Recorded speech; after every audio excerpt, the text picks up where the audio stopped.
Clash of Clans podcast, special episode number 23. Scotty and Boaz Rehash.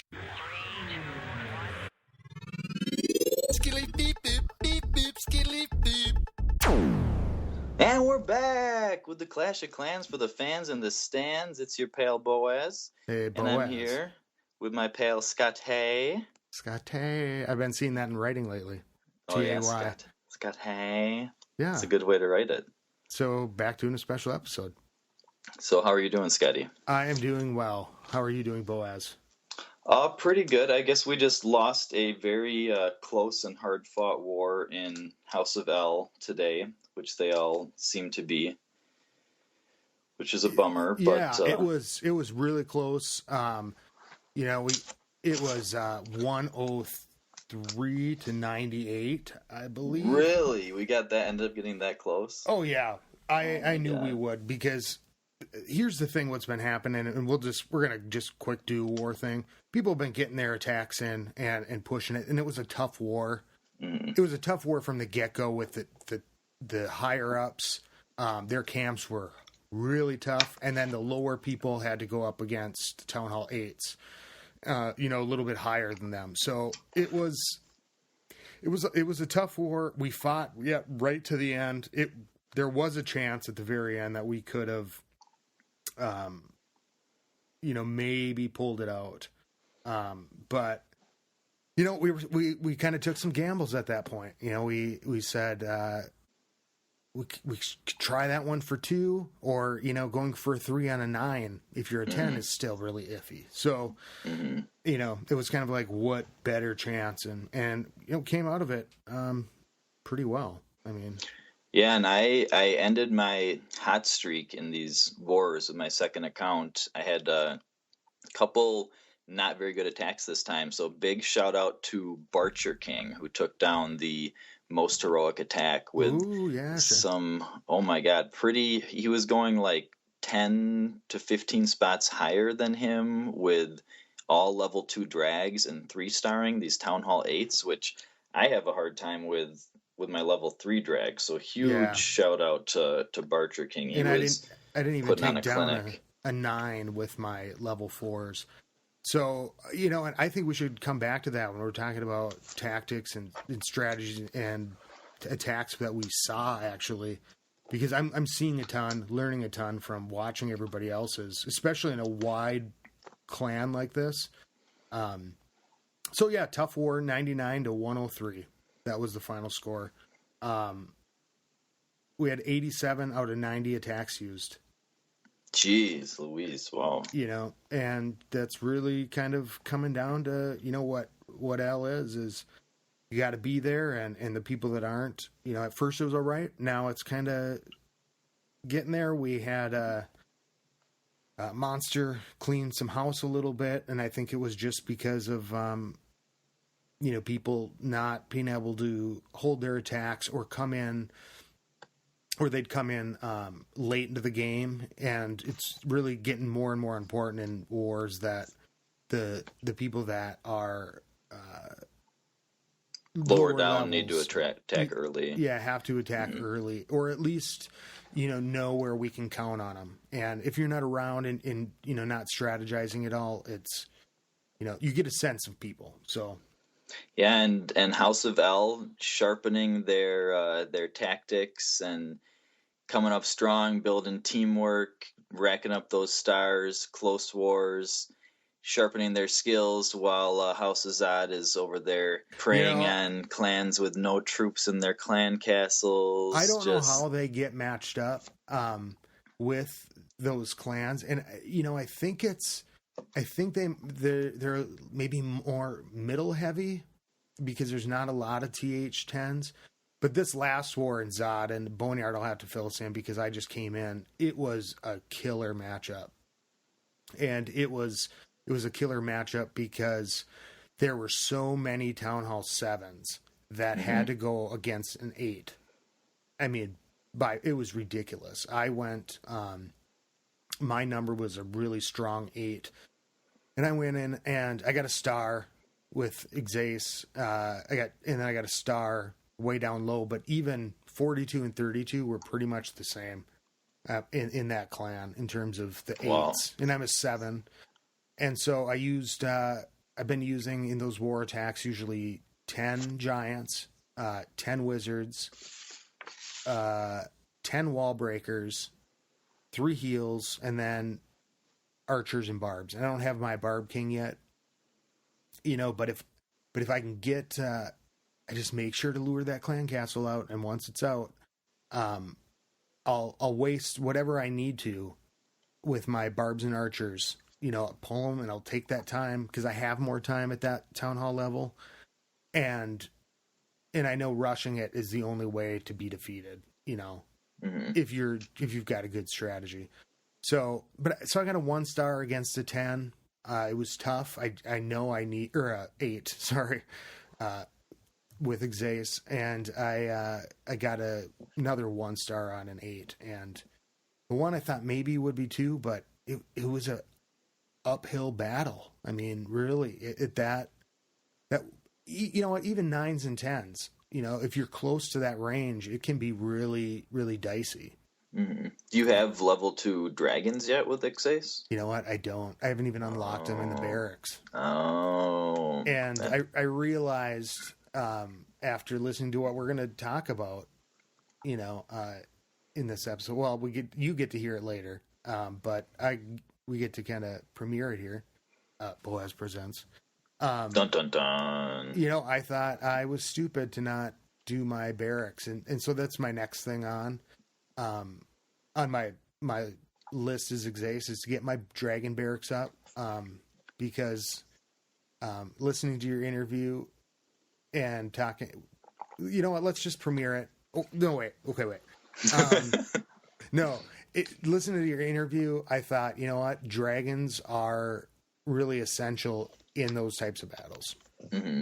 Yeah, I mean, when you're a Town Hall 7 or 8, I definitely think that dragons are so much stronger than any other composition you could use. I mean, the level 2 dragons at Town Hall 7, level 3 dragons at Town Hall 8, there's not really any other troop compositions that can match, because your balloons aren't maxed till Town Hall 9, your hogs aren't maxed till Town Hall 9, your golems and wizards don't get very high till then. You don't get witches, and so yeah, I think it's crucial to use dragons when you're those lower Town Hall levels, because especially at 7, the rest of your troops are so weak, but level 2 dragons are a solid troop. So yeah, so that's the next thing in line, and yeah, so what Scotty was referring to is a new part of the podcast that I'm rolling out here. Podcast, yeah. A new series called Boaz Presents, dun, dun, in which dun. Dun, dun, dun, in which I will be interviewing people from the Clash community, significant people, so people you may have heard of, people from clans you may have heard of. Yeah, it's really exciting. Yeah, and so we have one in the bag so far, which was an interview with Rejuven, who's the leader of Reddit Troopers. Yeah. A clan that I've talked about a few times on here as one of the top war clans in the game. And so what is Reddit Troopers? It's a war clan, but is it... Well, I've listened to part of the interview, and so I was curious right away as to... Well, he goes into it a little bit in the interview, so you guys will be hearing that soon. But it's part of the Reddit family, which is the largest family in Clash of Clans. He confirmed that. And Reddit Troopers is tied, or I guess I don't want to give any spoilers or anything. At the time of the interview, they were tied for most wins of any clan in the game. They had 57 wins, along with 2 other clans.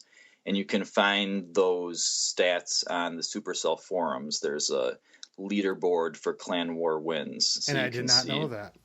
Yeah, I've tweeted it out also, so you can follow me at TrueSonBoaz, and I've put some links to there. I kind of been putting updates as different clans lose, so we know how many are left, because it's going to be a pretty big deal, I think, when there's one clan left standing, because right now when I first started tracking it, there were 4, and I tweeted out about that, the 4 undefeated clans that are all at the top. Oh, yeah, and if you're not, follow Boaz at True Son Boaz on Twitter. A great follow. This guy is, wow, just chock full of amazing tweets. Cool. And still kind of getting the hang of it. But yeah, there were 4 undefeated ones, and then one more dropped off. So now we're down to 2 undefeated clans. And so as soon as one of those loses, the other one is going to be in the lead, and they're going to go down in history as having the longest winning streak in Clan Wars.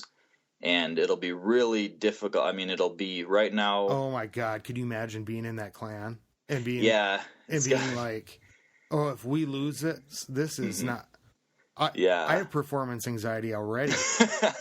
Yeah. You gotta have nerves of steel to be in these clans. And so that was actually something I asked, Rejuven about is, how much pressure is there? Is it even fun anymore when you just know how much you have, how much depends on each attack, and they're constantly getting ghosted and I-modded and cheated against, which was... You know what? Let's not give it away because honestly, as you start talking more about it, I listened to it today and I can't wait to talk to you about that interview. After we... later this week. Okay. So I'll try not to give away too much more because they answered a lot of the things that I was wondering about. And gave me a lot of food for thought for clan war strategy and kind of approach and rethinking some of the things I did or am doing. So it was really cool. So as it stands right now, there's 2 undefeated clans left, Team YOLO and Endgamey, and they both have, I believe, 61 wins. And so whoever is able to outlast the other one will become the, I guess, Joe DiMaggio, so to speak, of Clash of Clans, and will have the longest win streak in Clan Wars history. And it's going to be really tricky, not only to surpass, 61, 65, whatever it ends up being. It's going to be tricky to prove that you had that many in a row. Also, people are going to be having to screenshot their war logs and stuff, and so they'll probably purest. The what? It's the purest. Yeah, it's the one way to know absolutely for sure that they have the longest. But so they'll go down in history as having the greatest winning streak in the history of Clan Wars. And then there will continue to be this competition to be the winningest clan. So Reddit troopers, I try not to go too far into it, but there's all these clans that are up there, with 55 through 61 wins that are all, fighting it out and generally going undefeated pretty much the whole time. And, they're all working to see who can be the first to 100 wins and who can stay at the top of the leaderboard. And I couldn't take it. It's enough pressure just trying to live up to the expectations of your clanmates and stuff when you're in an anonymous kind of clan like ours. If you're in one that everybody's following and is watching, oh my God, it would being tracked on the message board. And you also are looking for those people in the big names in the Clash community that you want to know what people want to hear about. I definitely have some people in mind. Rejuven was the number one person I wanted to get in contact with, so I was really happy that he was so willing to do the interview right away. He was a great interview subject. So I have a few other people in mind who I think would be interesting to talk to and might have some insight that you guys would like to hear. But I would also like to hear from the fans in the stands if there are different Clash of Clans personalities that you would like me to interview. Maybe you've always wondered what, someone from such and such clan, what their experience is like, or someone who is the top of the trophy boards, what their playing is like, or, what the super low town halls that go up into champ, like what, Who's the tweeter you want to hear from? What? Who's the tweeter you want to hear from? Yeah. Who do you follow on Twitter that? Yeah, exactly. Yeah, good point. If there's someone you follow on Twitter that you would be interested in having a long form interview, they'll probably be. This one was almost an hour, which I was expecting it to be maybe like 15 or 20 minutes, but he had all sorts of good stuff. So they'll probably vary quite a bit in length. You know what? When you get two nerds together and start talking Clash of Clans, it never lasts 20 minutes. Well, and I mean, this guy was I've wondered so many things about clan wars and how the hell did these clans stay undefeated after all this time? It was intense. Yeah, so he had all the answers I was looking for. If you want to give Boaz a tip, or you're one of those people, big name in the Clash of Clans community, why don't you get a hold of Boaz by emailing him at truesonboaz@gmail.com or tweeting at truesonboaz. Yeah, if you think you're kind of a big deal and you want to get interviewed, I can let you know if you're a big enough deal. And it's True Son, not True Sons. True Son True Boaz. Son. TRUES. BOAZ. TRUESON. And if you're nervous, you don't got it right, put Clash of Clans podcast in there too at gmail.com, and we'll pass it on, and Boaz will be in the email too. Speaking of feedback, Boaz, I have an email here that cool. It said, "Hello, dear podcasters, Scotty, Boneyard, Lady B, Boaz, and cats." Damn cats. Sorry, everybody. In a recent podcast, Boaz issued a challenge about whether it ever made sense to defend a town hall when farming. As someone who currently farms while protecting my town hall, I thought I should write in.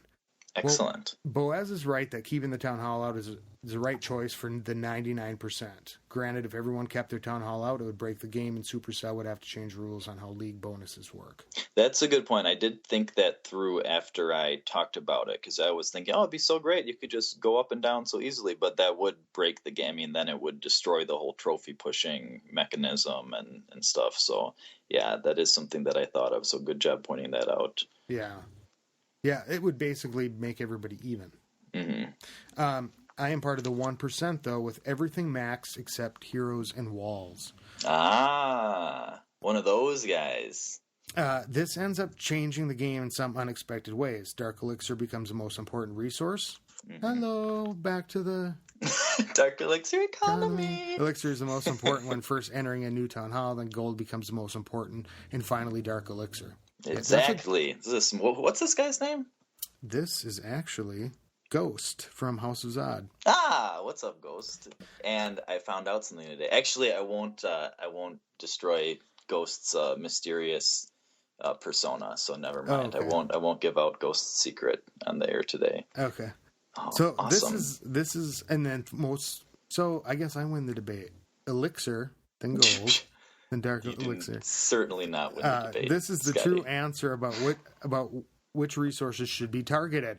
Absolutely. So she's on my side. No, she is not on your side. Which is the beginning of the town hall, Scotty, the time during which I've always agreed Elixir is most important, that lasts for much shorter length of time than the rest of the town hall, so during which gold is most important. So I'll revolve. Okay. We're both right. And really, she's right that Dark Elixir is the most important because maxing your heroes takes longer. If you're not gemming, than maxing your base, at least in my experience. That's why I'm always going for Dark Elixir over anything. Which is what varies depending on how deep into a town hall level you are. Number 2, the most amount of gold that is ever needed is 3 or 4 million at a time. This means there's never a large amount of gold sitting there to be stolen. With no elixir necessary for upgrades, even if a lot of elixir gets stolen, it doesn't matter. Net effect is protecting gold elixir storages becomes less important. Mm-hmm. Oh, she's saying that when you're maxed, you only need 3 or 4 million at a time because those are the most expensive walls. Is 3 million for level 10 and 4 million for level 11. Yeah, okay. This is cool. That makes sense. This is passed down from a very high level person. Yeah, very, very good clasher. There's only one dark elixir storage to protect and 3 drills. This makes it significantly easier to protect the most important resource during an attack, which mitigates the primary reason not to defend normally. Which is that even... Wait, say that part again? This makes it significantly easier to protect and most important resource during an attack, which mitigates the primary reason not to defend normally. Keeping the town hall outside. Okay. Which is that even on a successful defense, resources will be lost, which add up over time. Number 4, the higher in trophy levels, the more Dark Elixir can be found. Master League is the lowest bracket where DE is maximized. But farming in Master League with an efficient army means losing attacks at least 50% of the time. I guess if you're going for Dark Elixir over trophies, then I would agree for sure. With max defenses, winning defenses becomes 90% likely. So it's a very good source for trophies.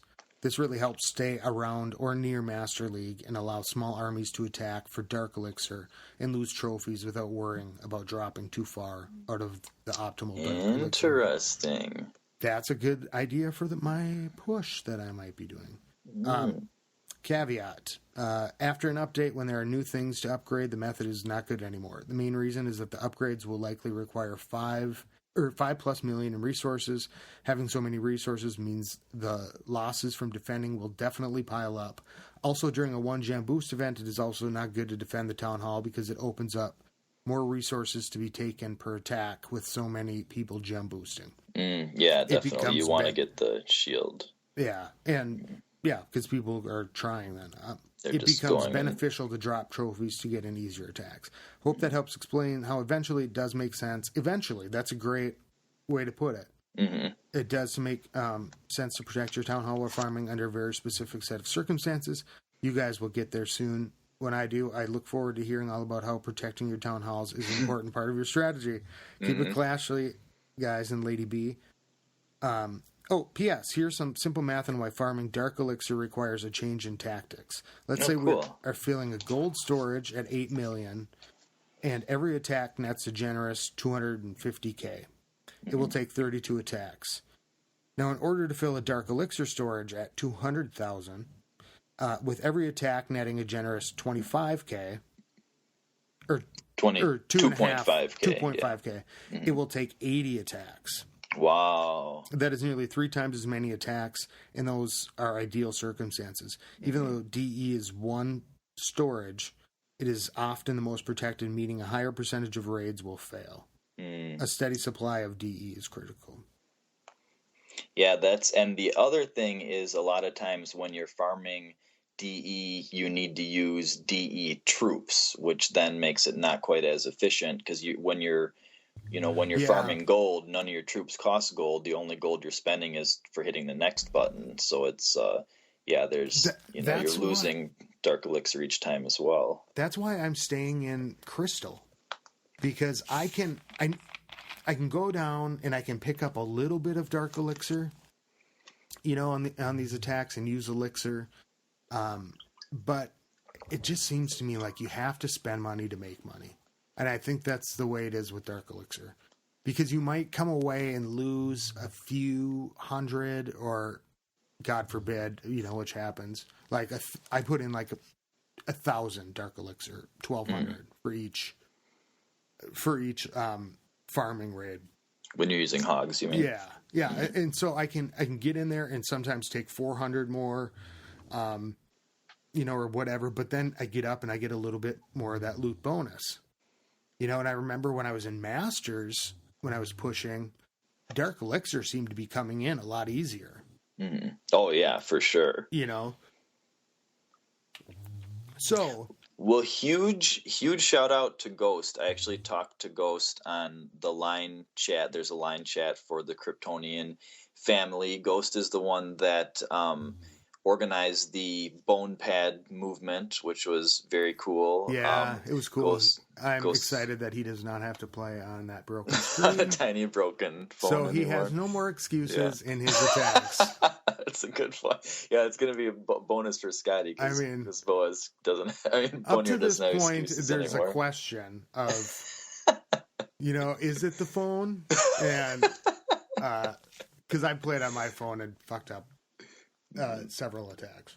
So a big thank you from Scotty Ghost and actually Ghost organized it, but there were quite a few people who went in on it. I know Cruel and Brainlink, and I should open my Twitter here to get all of them so I can give a proper shout out to all those people. But very cool. And Boneyard did that. So, and I'm just looking here. Let's see if there's any more emails that have just come in, and nothing. But So I've been staying up in Crystal. I kind of decided to trophy push, and then the war started, and I've held steady, and the war finished, and I had 118k elixir. When the war started, I had 2 million elixir. So I think my farming is put on hold a little, or I'm trophy farm pushing, where I'm going, and I'll risk, I might start switching up armies a little bit to practice for this next war. But I'm not taking the easy ones necessarily. I'm going for loot because I was working so hard, because I got my freeze going to max. And very nice. Yeah, I hit that 8 million. I had a little bit of war loot to get me a couple armies, and then I got it up to about 2 million before the war. So to finish this thought here, I guess, and if you don't know what we're talking about, some members of House of Zod got together and raised money to get an iPad for Boneyard. And so I have the list of people here too to give them shout outs because that's very cool. We had Ghost, Cruel, Brain Linky, Lauk, Kid, Pure Nephite, B-Rye, the Get Up Kids, and I feel like I had seen a more recent updated version of this. So if I left anyone out, I definitely apologize. But very cool of all you guys to chip in for that and put Boneyard in the 21st century. Bring Boneyard on board with the new technology. Yeah. At least they didn't have a flip phone. That would have been. Oh, I know. Could you imagine playing Clash on a flip? I couldn't do it. I'm like, it's people do it on like TV screens and stuff now. So yeah, I've got that reflector that I can do, awesome. but I can't see my fingers. Oh, interesting. Good point. So it's reflected up there, but I can't see my fingers. Oh, I never thought about that. Yeah, if I could, and maybe I don't need to, but if I was looking at the screen and then just blindly tapping on the screen, not looking down, I'd be putting shit everywhere. Well, I think that I've seen some people that have like an icon or something. It's almost like a symbol that's like for a mouse or something. Trackpad. Yeah, or something. And so, but that might just be on YouTube when they are able to add it in, or I don't know, some other program. But that seems helpful because otherwise you're just kind of, it's a crapshoot about where you're putting it. Like I would still have to look at my phone, I would think. So yeah, now I have an excuse. I'm rating from a phone. So even though my phone for my main account is a pretty big phone, which is pretty sweet, which I only got this big unwieldy phone to play Clash of Clans. So you have to do it. you gotta do it. If they're going to give me a free phone for, doing my plan, it's easier than paying a bajillion dollars for a iPad or whatever. Well, and it got so more involved, really since, and I keep saying it, since Clan Wars, but the game has been... The game has been up. If you've listened to the old episodes, there was, not much, but it becomes tons of strategy, even when you're farming now, because people's town halls and the way people are protecting their stuff is kind of based, they have to think more about their war strategy and defenses. Mm-hmm. And so they're going to, protect their stuff different. I think everything got harder. Trophy levels and where you were before, in the leagues and what the loot you were seeing. It was different. It shifted. Yeah, for sure. And also going back to the email, this is kind of, I'm so glad that Ghost did that. And also that Ghost had such a a great take, you know, a really informative, smart email from an expert, because that's kind of what I had like envisioned for the podcast when I keep saying like, you know, write in or, you know, tweet at me with feedback or, you know, messages or emails that we can put on the show, because whether it's, you know, a great analysis from, you know, a super advanced player like Ghost, or it's a stupid take from some noob idiot, they both, you know, are entertaining for people, informative for people, and we can respond, you know, and it gives us an idea of something that people want to talk about. So keep those emails coming. Oh, It gives and us something to read and then to pause through too, which helps. You know? yeah.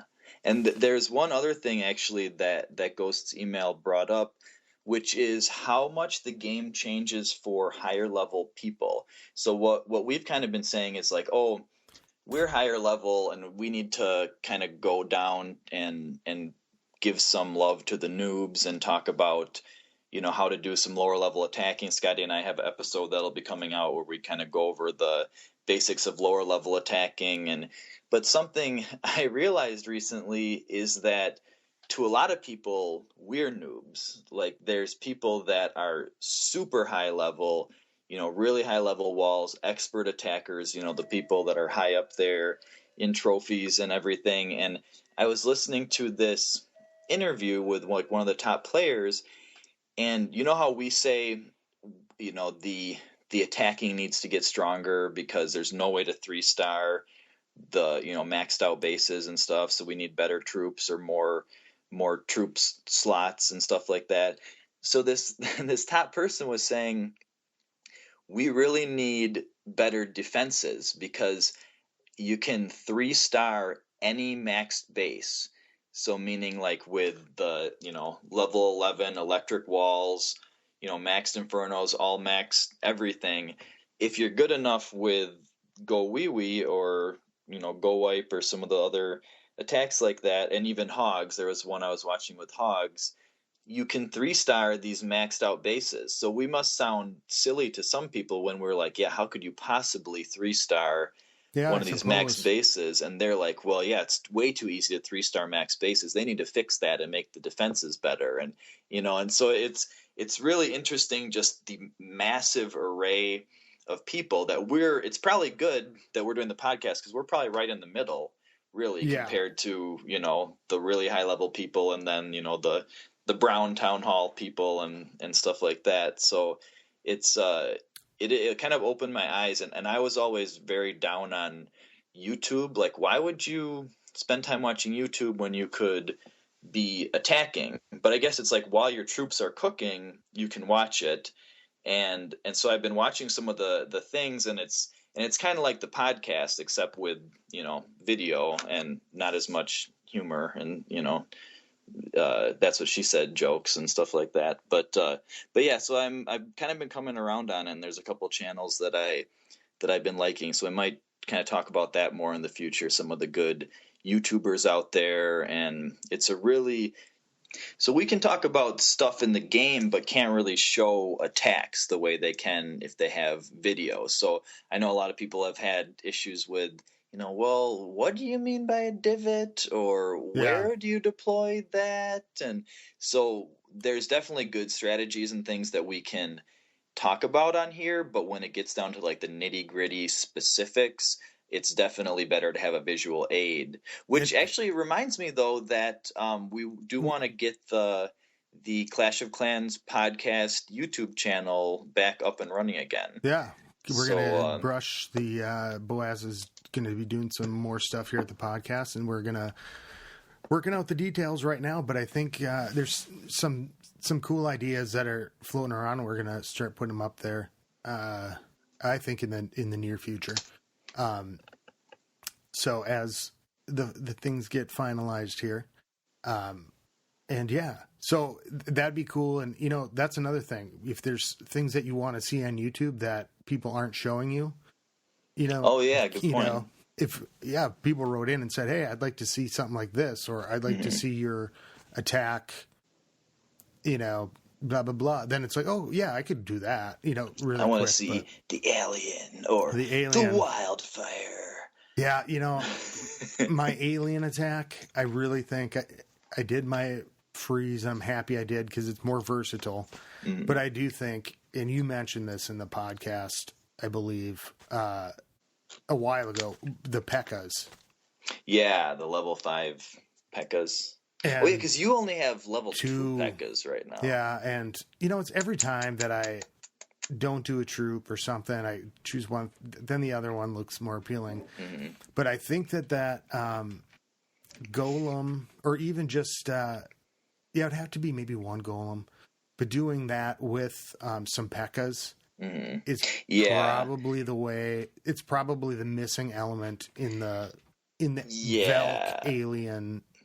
I think that definitely your big thing there is to replace quite a few, if not all, of the Valkyries with P.E.K.K.A.s, because basically what you're doing is a go wipe attack, but with Valkyries instead of P.E.K.K.A.s, and the Valkyries just don't have. I mean, they have a lot of hit points and stuff, but they don't have the same kind of hit points that the P.E.K.K.A.s do, and they're harder to kind of direct. If you just have a few P.E.K.K.A.s, you can kind of try to clear out the sides and direct them into the jump spell and everything, and the Valkyries are kind of more likely to wander around, it seems like. But although P.E.K.K.A.s love to wander. If you did Golem, P.E.K.K.A., Valkyries, and reduced the number of wizards and witches, you could have the slow-moving troops. You could have the Valkyries taking a little bit of fire because they go strong, but kind of clearing out, maybe breaking through the walls. Making more holes easier. Well, you were going with the leapfrog in your alien attack, right? So you basically but after the center, to try to. That seems like that's a 2-star special though, because it'd be really hard to get back out of the center with that, because witches and wizards I think are more likely to be able to 3-star someone if you're kind of coming in a wave, but if you're going just directly inwards and then going back outwards, it seems like it's much less likely to be, at least in my experience with my go wipe attacks, it's really tricky for me to 3-star with them. So where are you at now, Boaz? Your main account, tell us about it. I don't think I've heard about your main account in a long time. Well, my main account, I have maxed my Town Hall 9 defenses a while ago. I'm up to 75 Lego walls, the level 9 walls. You have those? Oh.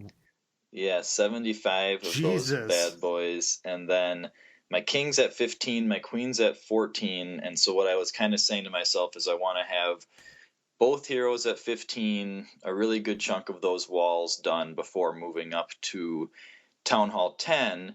So I'm kind of... Don't you think you're missing out on the time that you could have that extra drill and be pumping your heroes out faster?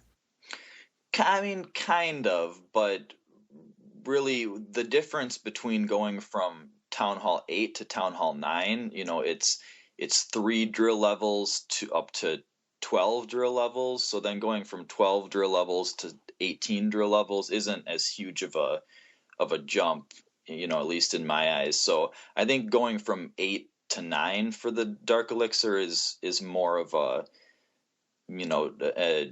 carrot than it is to go from 9 to 10 for the Dark Elixir.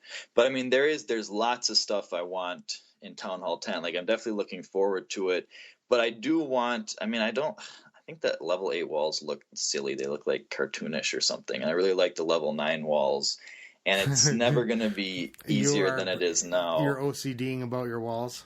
No, I just, think it, and they're, they're definitely stronger in terms of when you're going against ground attacks. Like level 9 walls, I think, are a big deterrent, and they're just tougher against the wall breakers than level 8 walls are. I've been meaning to figure out how many, which wall can repel 2 level 6 wall breakers. Because I know that level 6 walls, the pink ones, can repel a level 5 wall breaker. So I'm curious which where the cutoff is for which type of wall can repel a level 6 wall breaker. What the hell does that even matter? Have you watched those things lately? Well, yeah, but I have seen them do the stupidest things. Like, they go in, like, for a while you could send them in, boom, they'd go into the next wall. They were trying to go forward. Mm-hmm. And now it seems like they go in and then they'll go to the middle of a wall, which maybe is like the best place. Mm-hmm. But then they'll zoom in and crisscross to a different, I don't know what they're doing. Yeah, I mean, I've been taking in less because of that. Yeah, I've been taking in less now that I've been using the jump spell with my go wipe attack. But and one thing I got to agree with Boneyard about the whole acronym, not acronyms, but the abbreviation system for all the different attacks. Go wipe, go wee wee, go vel wee, hollow wee wee, stuff like that. Like, it sounds silly, especially when it has wee wee in the title. But what else are you gonna say? You're gonna say all the troops? I mean, there's only so many characters, I guess, in the clan chat. What kind of attack are you gonna use? Golem, Witch, Wizard, just it's not. What do you? And then it would go. Yeah, so I think it's much more, time efficient and everything just to use the abbreviation. But if you have a better, cooler sounding name, definitely go for it. But I'm not going to say Golem, Witch, Wizard, P.E.K.K.A. attack when it can say, go wee wipe. And then everybody corrects you on saying P.E.K.K.A. or Pika. It's not. No one says Pika. Only you guys say Pika. Just like only you guys say blue walls. What is Pika? How do you think it's spelled? Spell Pika for me. P-E-K-K-A. P-E-K-K-A, not P-E-E-K-A, which would be Pika.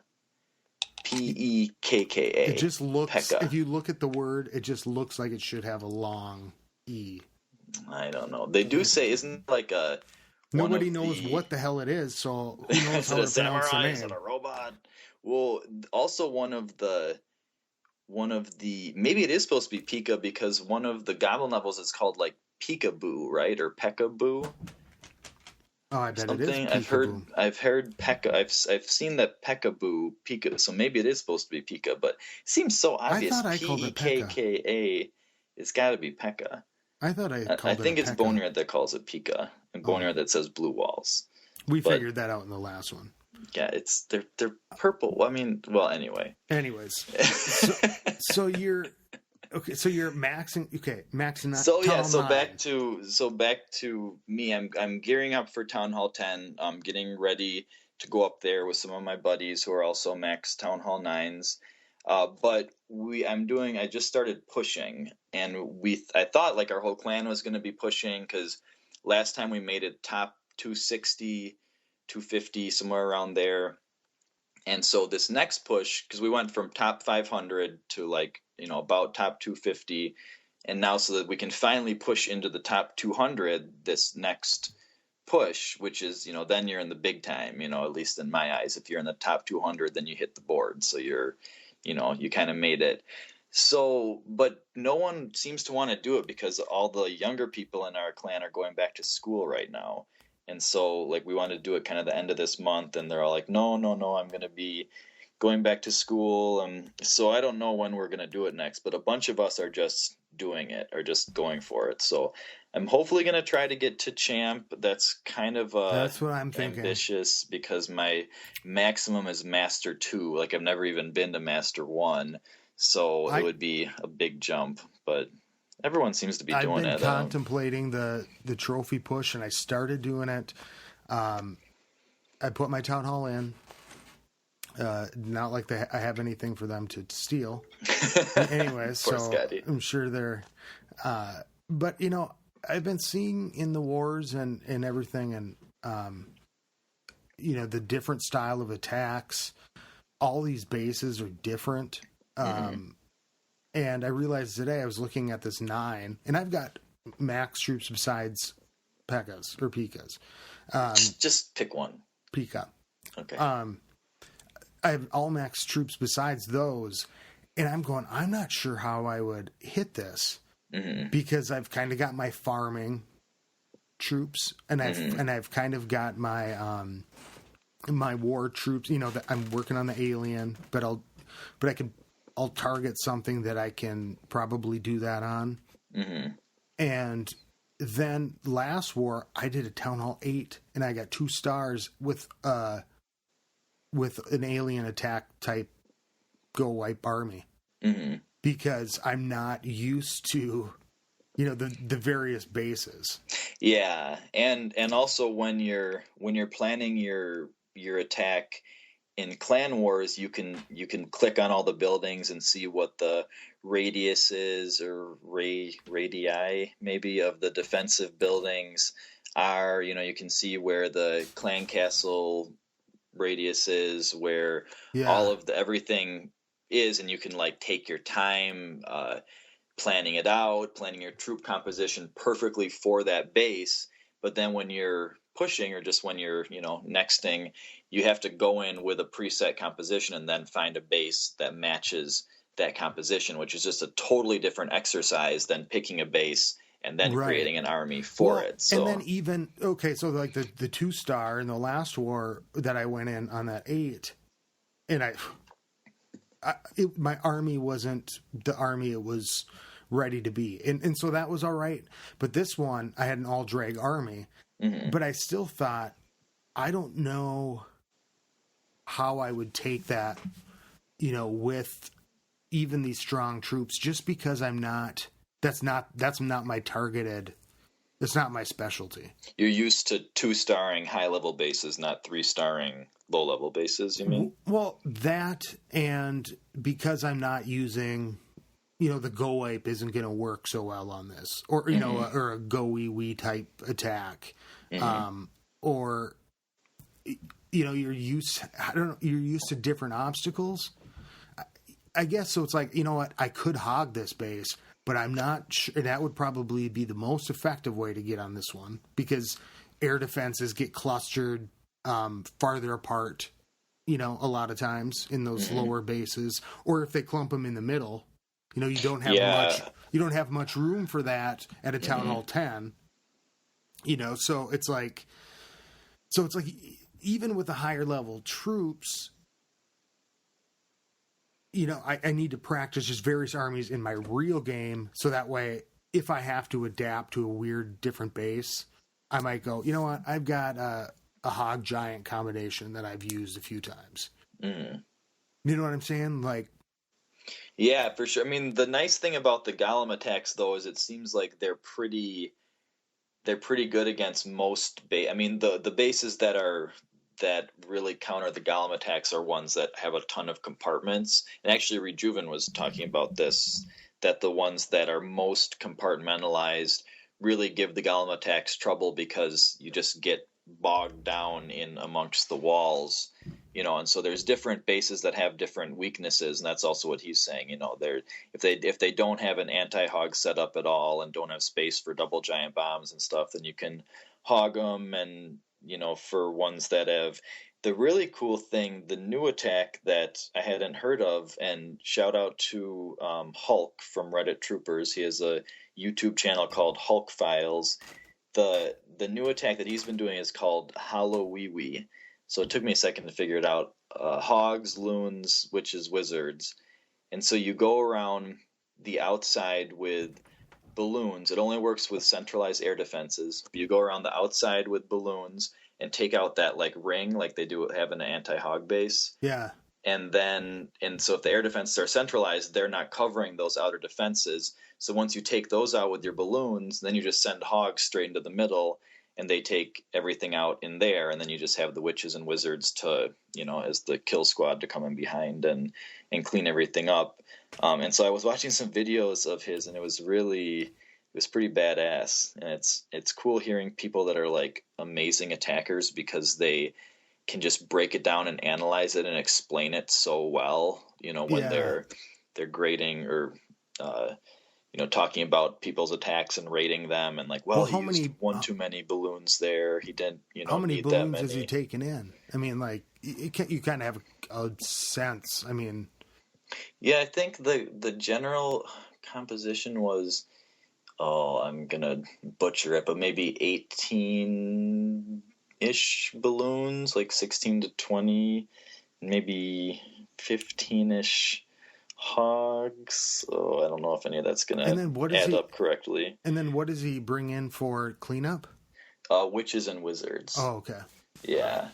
And and it was really cool watching him do it. And I never really thought about how when like an archer tower or wizard tower is close to the edge, you can like kill it with like one or two balloons, because it's splash damaging.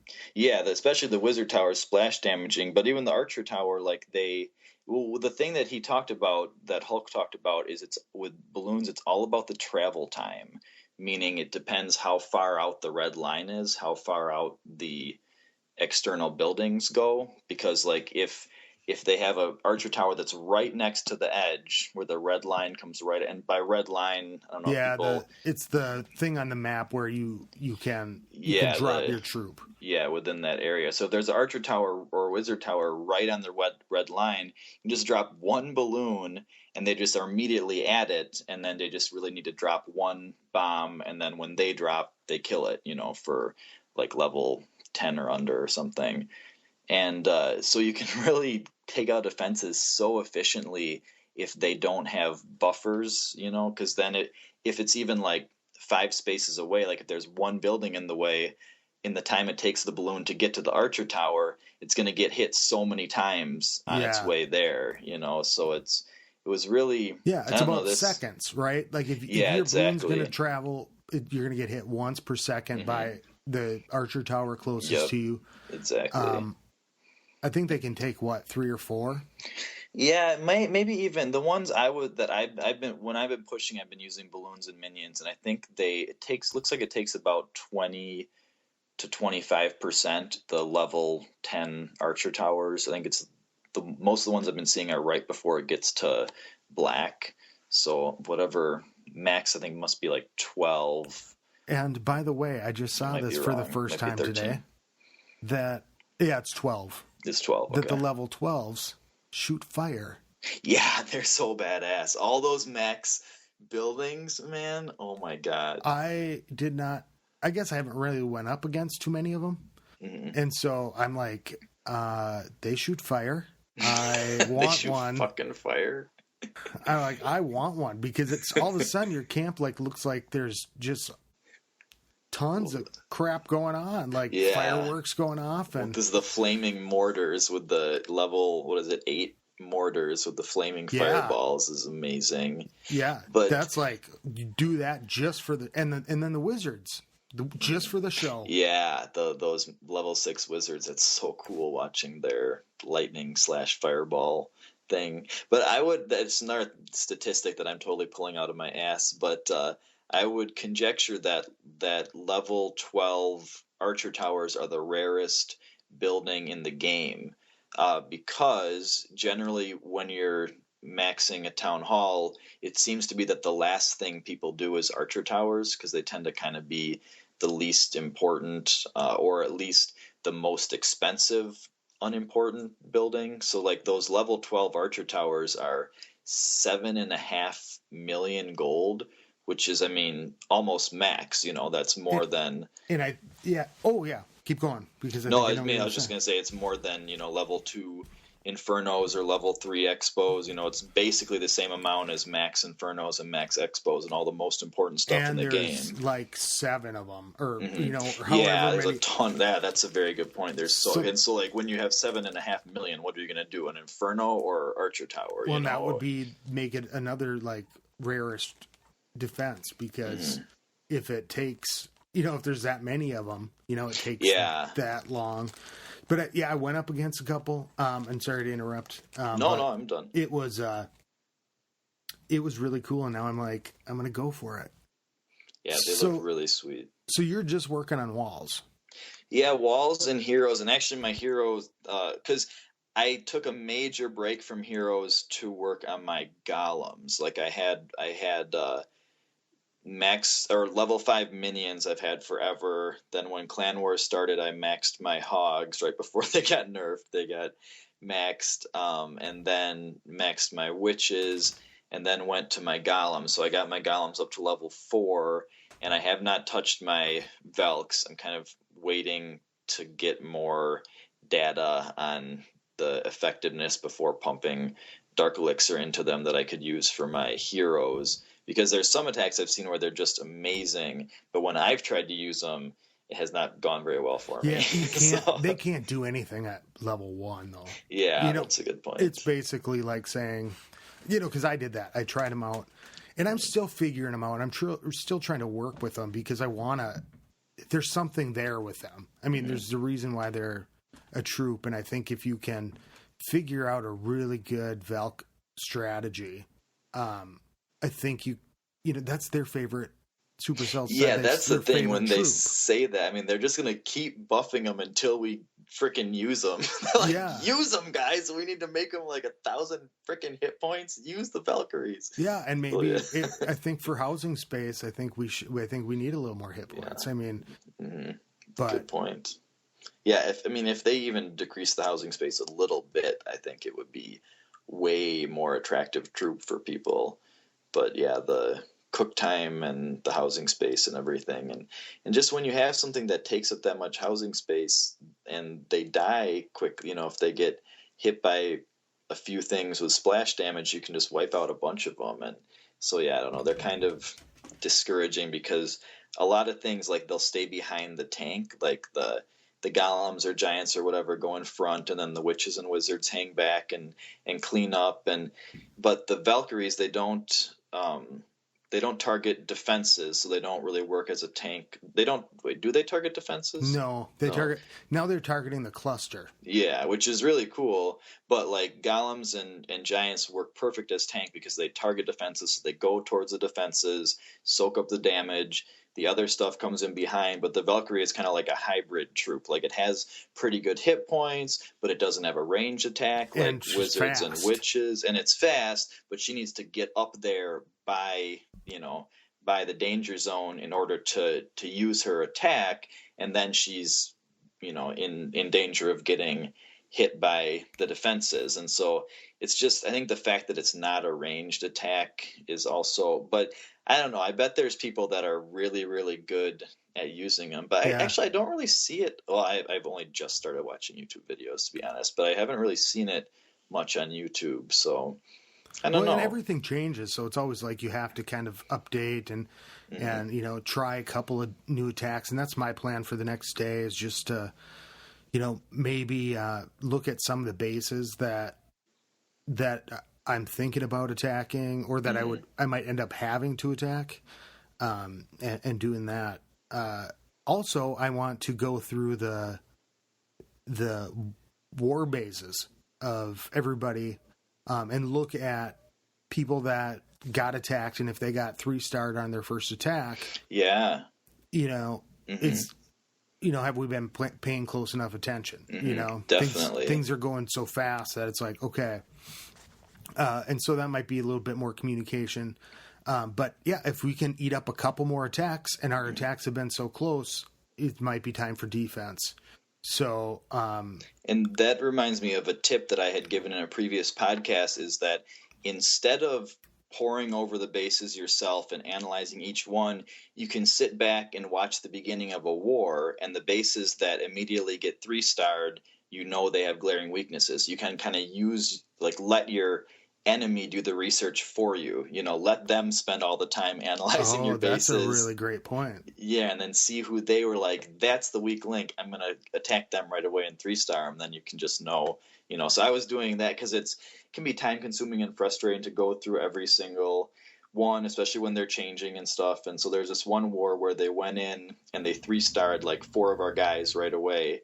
And that was actually a way for me to tell. This is back when hogs were the rule, and it was a way for me to tell these are the 4 guys in our clan who don't have anti-hog bases, because they immediately all got 3-starred within like the first 5 minutes of the war. And so instead of me having to go through all 40-something players and check if it's anti-hog, I just let them them figure it out. That's a really good point. I didn't think about that.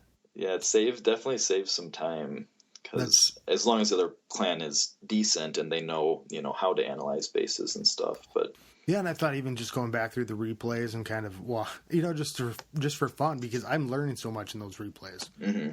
Yeah, I really should do more of that, of watching replays and stuff instead of farming in my free time. Where are you sitting at in trophy levels? Well, I just started my push, I guess, yesterday or the day before. I'm almost to Master 3. I'm like high 2500s right now. And it's really fun. Like, I love using Lunian, the balloons and minions. And I've just been barching for so long now. Like, all my farming had just been barbs and archers and a few wall breakers over and over and over. And it's just been getting so tedious. It's been really efficient. I've been getting good gold. But it's just not as fun. And so I've just been really looking forward to getting to go, with my air army. And so right now when I'm in Crystal, it's just a blast because I'm seeing bases that I can 3-star and just, a bunch of people with their bows down and winning defenses, stuff like that, which is, it's really cool. But I know that once I get up into, like high Master 3 and stuff, it's going to go back to being a grind and hitting next, a bajillion times before I find a decent raid. And so are you just doing a push like there's no ending? I mean, you're just going to take your time?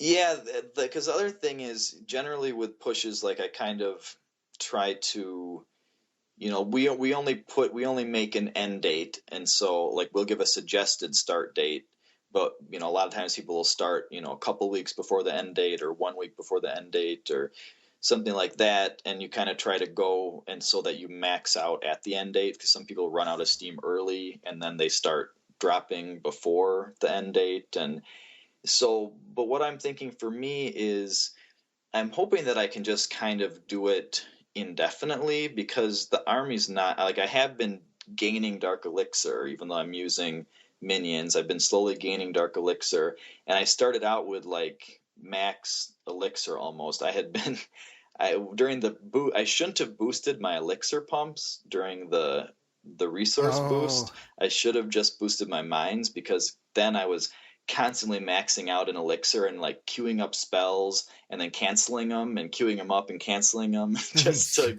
get rid of those stupid like red bubbles. Dots. Yeah, the red dots on the screen that are so annoying. And so so I shouldn't have. So I was almost at max, but now I'm like below 5 million elixir, I think. So I'm hoping I'm hoping I won't just run out. I'm hoping I can kind of keep it going, indefinitely, and just push, even if I need to push, several weeks to get to elixir is the limiting factor. Yeah, and which is so weird for me because it's been so long since elixir was worth anything to me, and now it's like, wow, I need elixir. It's a kind of a weird thing to get used to. Yeah, well, just to make my balloons, basically. I need dark elixir to make my minions, regular elixir to make my balloons. I used to bring dragons in with my air army, like a couple dragons to shoot for the town hall right at the end and under rage. But those really were increasing the cost. So I'm just sticking with balloons and minions.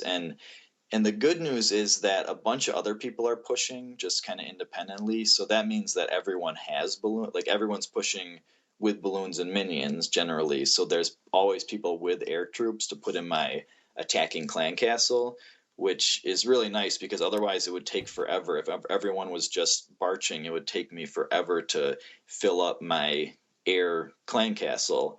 And so there's a whole bunch of us that are pushing, but we're definitely not going to make it to the top 200 because so many people aren't, and it's not, there's just not enough excitement for us to make it a mandatory push, just be kind of a debag move if there's a bunch of us that want to push, but a bunch of people that don't. Yeah. Because, usually we make it mandatory, you have to at least get to a certain level, if you want to stay in the clan, but there's a lot of people that don't want to, and it's only been maybe 2.5 months since our actually just a little over 2 months since our last one, and we usually are more like 3 or 4 and what's your months between them. Trophy number? My trophy number is like high 2500s. My max is like low 2800s. And yeah, so and the other thing is once I get to town hall 10. trophies. Trophy, yeah, 2500s Oh, and okay. trophies. Oh, okay. 25 something. Oh, okay, I see. 2580 or something like that.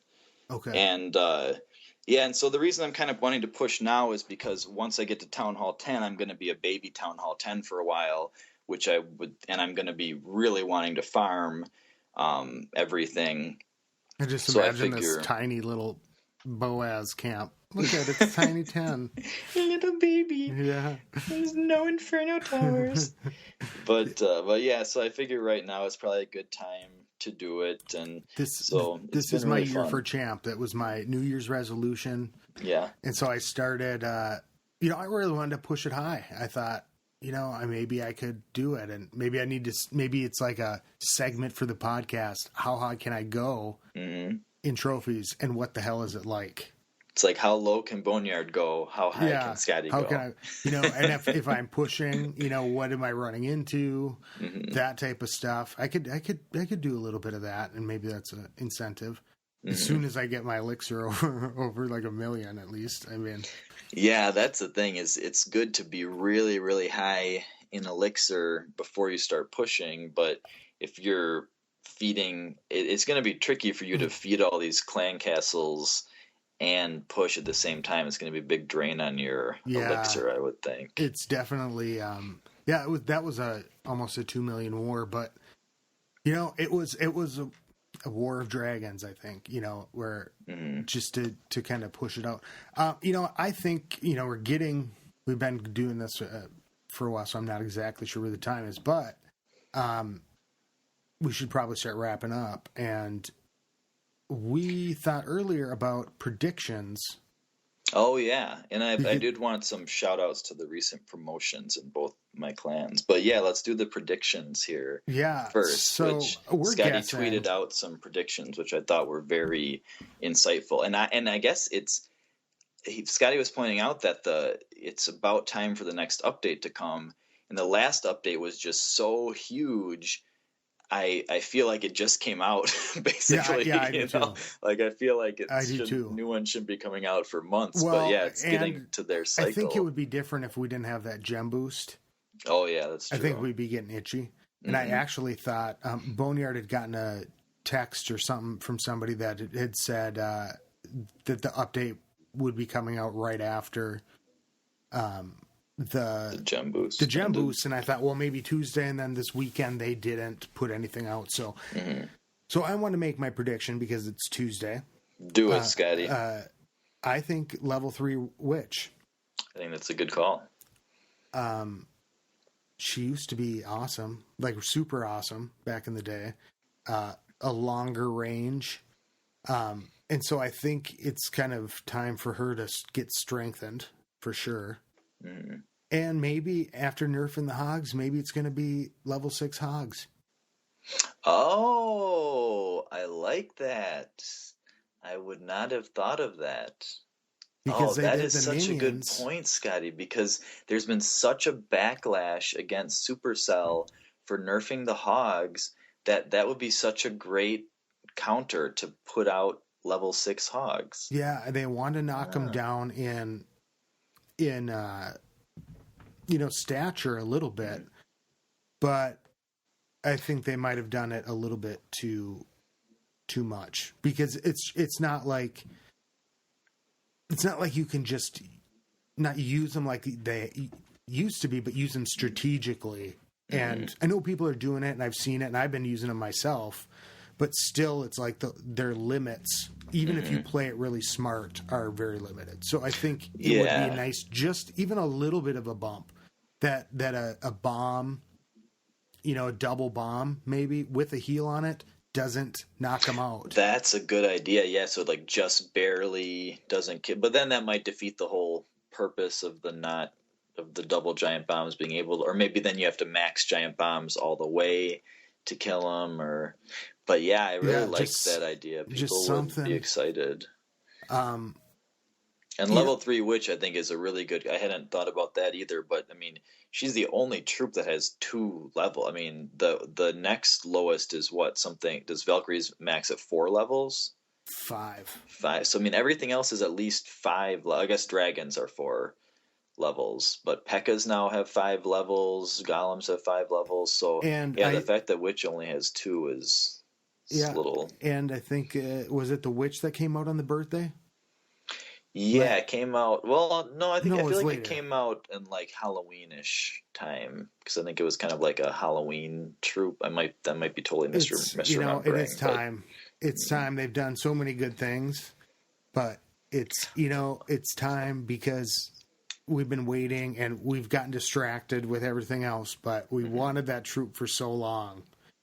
The live replays was something that they just threw in that pretty Yeah. much like, well, okay, that's fine about other troops, but Well, yeah, if I hadn't thought about this, but yeah, I hadn't thought about my predictions, but that's a good point. I'm going to take a big swing here. My prediction is going to be new Dark Elixir troop.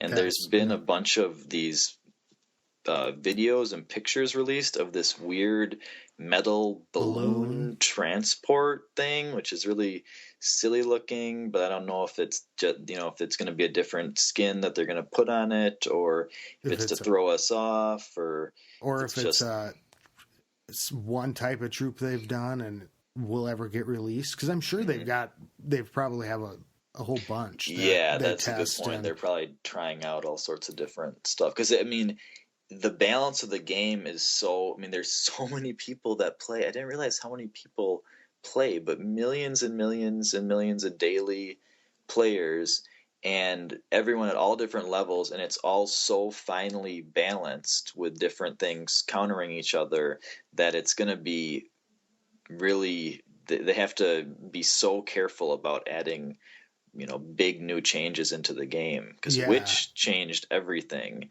It was a really big well, change when it came out. and that'll help in Clan Wars getting those more potential for 3 stars on those bases. Mm. If a witch went to 3, um, I think a new dark troop, and I think it might have to be an Inferno equalizer, something that um, even if it could heal, during an Inferno. I don't know. Oh yeah, that would be interesting. Something like a ice something or but the other thing is for us it feels like defenses are too OP and then for the high level people it feels like offenses are too OP so they have to like go in between Oh those, yeah, I suppose, like, huh? because those people are like, oh, yeah, you can 3-star any base. And it's like, wait, what? But then I was watching the videos and these bases with all max defenses, all max blue walls, the actual blue, they were getting 3-starred. And so, Well, and it yeah. was what now? It was witches and Yeah, the ones I was watching had hogs involved too. They were, I think it was post update, but it what might have kind been of pre filth are you update. watching on your computer? Yeah, there was a highs and well, no, anyway, there was, but it was like golems, witches, wizards, and then hogs. I think was the main basis of the army, and I mean, and a bunch of wall breakers. But yeah, it was. Well, actually, the thing is, those people all had level 40 heroes, Yeah. and that's a huge Oh, component that's of those huge. attacks. Is if you have really My high level heroes. I got my witch going to 13 now. Your And your archer queen, she'd be so yeah, mad if she knew you Archer called her a Witch. witch. Yeah, the Archer Queen. She's going, and I'm really pushing at Dark Elixir because I'm seeing these big attacks, and I Hmm. think it's applicable to everybody all the way down. The Dark Is Elixir economy. the Dark Elixir economy when Hmm. you become involved in it at when you get your first taste at Town Hall Hmm. 7, with that king, it's like make sure to focus on those things too. Hmm. Do a king and maybe a troop, but when you get up to that level, it takes a long time. So Yeah, and actually as a fairly new Town Hall 8, like maybe a month or two in, I'm focusing on my king before I do any Dark Elixir troops because I want him to get to level 5. Like the difference between a level 4 king and a level 5 king is huge. And usually the difference between one, and the next level isn't that big.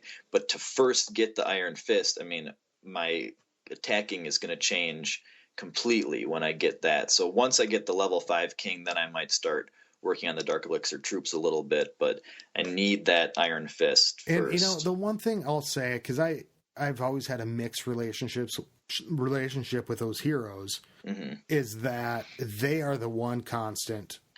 Maybe not for every battle that you go in, that you have them necessarily, but they're always part of your troop makeup. That's a good point. No two compositions necessarily have all the same troops, except when your heroes are healthy, every single troop composition is going to have heroes in it. Yeah. That's a very good point. So, you're going to use those in war. You're going to, and so so where to focus? I wouldn't do my queen to 40 right away, constant, because you want to practice with her, and who knows what they're going to change or what they're going to. Well, I don't think they're going to nerf the heroes much more. There's a pretty big backlash from the community about that, but you never know. And, it's getting to that, and it's a week. So here's what's really doable about it now. I see the benefit is that I can do my heroes, at a certain point, and time it with the wars.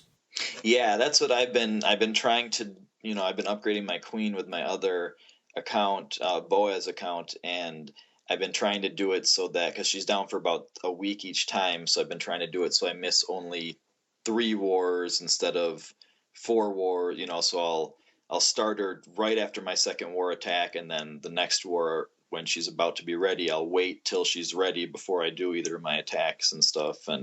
But yeah, it sucks going in without her, but now I've been kind of used to it. So, but actually, my major failures in my go wipe attack have definitely coincided with my queen being down. Yeah, that should help my self-esteem a little bit. And she was down for me this war, and I could have maybe timed it a little bit different, but I waited until the end of the war last week, and we're on that Sunday, Tuesday cycle. And then you get the weekend to farm and, get to know each other, push a little bit, whatever you want to do, come in and out. And, so that's good. But yeah, so the queen, I'm going to get her to 15, and then I think I'm going to take the king, and then I'm going to go back to the queen. And it's just going to. What is your king at right now? 15. Oh, okay. He is. Yeah. So, I did the Valkyries and the golems, so I haven't had time with the king and queen. And I was doing that after they, I was doing it more before the abilities came, and then, the other stuff. And so, that's the thing at Town Hall 7 and 8. It's like, I want to go to 8 really bad for that drill. Just so that way, account. Yeah. In my second account, just so I can start doing those heroes, because they're long, but if you just keep doing them, then it's, it's going to always benefit you, Yeah, definitely. And actually that's another potential prediction. One of the next things they're going to have to be doing is making the max hero level higher, either putting it up to 45 or 50 or something. I would think that they would be doing that fairly soon, because there's so many people who are maxed in everything, max heroes, maxed walls, maxed defenses. So, it seems like they need to keep putting out things for them to upgrade with. They just brought some new things to upgrade with gold in like the new Tesla towers, some new things to upgrade in Elixir with the new P.E.K.K.A.s. And so they haven't had any new Dark Elixir upgrades for a little while. So, well, I guess if they bring the new Witch or the Dark Elixir troop, then maybe they wouldn't do the heroes.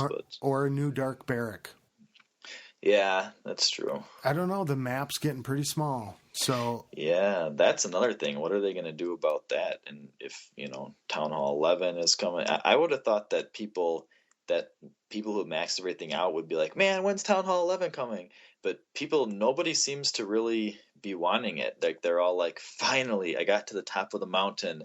I can relax. Yeah. And so, and I would have thought they'd be like, okay, now what, but I guess I kind of understand that they are like, okay, don't keep giving us new stuff. I want to like be a maxed out person for a while and enjoy it. And And just so I work think on it might be a while. attacking and that kind of stuff. Trophies and heroes and stuff like that. But yeah, that's another thing that like Ghost was pointing out, that once the heroes are the only thing you're working on, heroes and walls, and then when people max that stuff out or come close to maxing that stuff out, then really the one thing to work on is trophies. I mean, besides clan wars, then it's like, why not trophy push? Yeah. Once you don't have anything to farm for anymore, then Yeah. that's when people start moving up. But I can't imagine Boneyard wanting to do that, though. He just loves attacking Town Hall 4s and 5s too much to want to go too high up there. I know, and that push that we did was pretty intense, but I think a steady one. And I've learned a lot watching all these other attacks, and then kind of just figuring what I'm seeing. Maybe making a couple different armies and just trying it. It's really about practice, and I think that we, in the clans have to, like I was saying, even, myself, especially myself, needs to be practicing, making just a couple weird armies, in the off times, even though you're farming, but if you can 3-star it with a good army, then you're going to get all the loot anyways, right? Mm-hmm. Yeah, that's a good point. So yeah, and maybe taking a little bit more time to do that, but yeah, it's always a learning thing, and everything always changes. So that's awesome. We should probably wrap up here, I think. Yeah, I guess the very final thing was to get to the shout outs, the congratulations to our new co-leaders in the House of L, which would be Atiak, Titan Lion, and Mailman. Am I missing anyone there? Are those the three new? Those are the 3 new ones. So big props to you guys. Just huge contribution to the clan when someone parks their main account in the House of L with us, because there's so many people with their second account, and there's not so many people to be giving out the max troops and everything, and hanging stars on the Town Hall 10s, and so just in your second account, and your first account's usually in the clan that you're pushing with, or you're really investing in, because your second one, your second one goes to visit.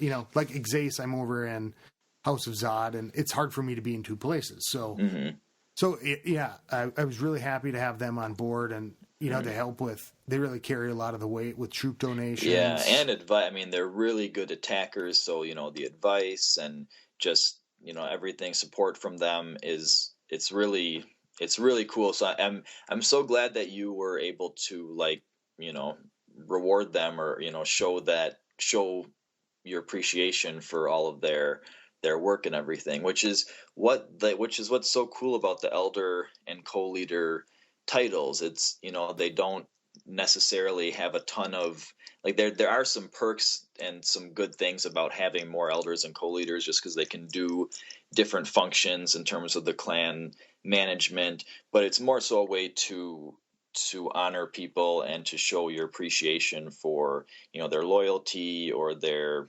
skill or things like that. So it's definitely just a cool, and I'm so glad they made another level besides just elder and leader. Yeah, like that it used was to tough. be. But yeah, it's and cool. with the co-leader, I thought, the people they put a bigger stake in the game, and and other people, there's a lot of people in the clan that deserve to be co-leader if it's like saying, yes, you're more than an elder. Mm-hmm.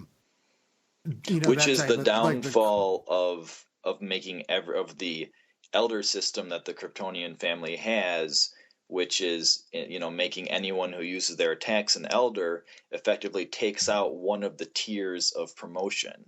So really there's only there's only elders and co-leaders instead of members, elders, co-leaders. And that was a way to keep track of attacks, but really we have such high participation, and the people that are there doing it, that maybe the new people just come in and elder, and are members until they're elders come after being there for 4 wars, or 8 wars. Mm-hmm. Well, we haven't had that many. They go, 4 wars is 2 weeks. Or just subjectively, if people are, Yeah, it seems like true. they deserve it, and that's the thing is when we're using 87 out of 90 attacks, you're not going to lose track of who isn't using their attacks, like you're going to notice who's not using them on a consistent basis and stuff, especially when there's, multiple co-leaders keeping an eye on things. Like, I don't think you need the elder tag to be able to know who's participating, Right. But it's a cool. I think maybe that. Yeah, it's a cool placeholder, but maybe it's time to kind of do that just so that way, the elder thing means a little bit more. Mm-hmm. It means, I think it's, it means like team to me, like, okay, this is cool. You guys, you're safe or whatever. Because to me, I've never really cared that much about it. Mm-hmm. But yeah, and just trying to, and there's tunnel nines and there's, there's people low levels. That's their second account that bring a lot of advice and wisdom to the clan. And it's like, so for right now, I just thought, these guys have their main accounts. They're giving a lot of war, donations out and I'll reward that because, it's a lot. It's, it's a lot for me. So it's nice. Yeah. It's, they take a lot. And very cool guys too. Very fun to talk to and chat and stuff. And, yeah. And that it's interesting that you mentioned that elder, it's like, doesn't seem like a big deal because to so many people, it doesn't seem like a big deal. So many people, it's like this huge, like, I'll only join your clan if I'm elder. You see people in global join, you can be co-leader, join, you can be elder. Like, isn't the skill and the environment of the clan more important than what your place is in the clan? I would think that being in a good clan would be more important than, being in a crappy clan, but being a co-leader or something. Yeah. And I think it has to do more with, I don't know. It's just, I think it's a little bit of, it's a safety net, in some ways and demarks or whatever, but yeah, I guess it matters. And I know totally what you're saying. Think, abstractly, I'm like, yeah, but, and usually it's kind of like noobish people that place a lot of stock in it. Like, oh, I need to be elder. But we just had this weird experience in the True Sons where this guy, M7, he had a bunch of like different characters in his name. Really cool guy, was just a monster donator. He would be getting like 7,000 or something a cycle. He was only with us for like a couple cycles and he was getting tons of donations and it was all like max P.E.K.K.A.s and stuff and really nice guy, great attacker. But so a couple cycles in, he's like, well, guys, am I going to get co-leader or not? Or something like that. And we're like, yeah, no, like, we'll let you know, like we keep an eye on things. He's like, well, it's so obvious. So I'm going to go somewhere where, I'm going to go somewhere else. And he left. And it was just like, dude, like, is that what's important to you about being in a clan, is being co-leader? Like, there's all these great people in the clan. We're very appreciative of him and his donations. He's already on our elder watch list. Nobody freaking jumps from member to co-leader anyway, but yeah. He was, on our elder watch list. It takes a while to become an elder. Even if you're super active, you need to be with the clan for a little while. We're not just going to make anyone who's really good an elder, and then it takes a really long time to become a co-leader.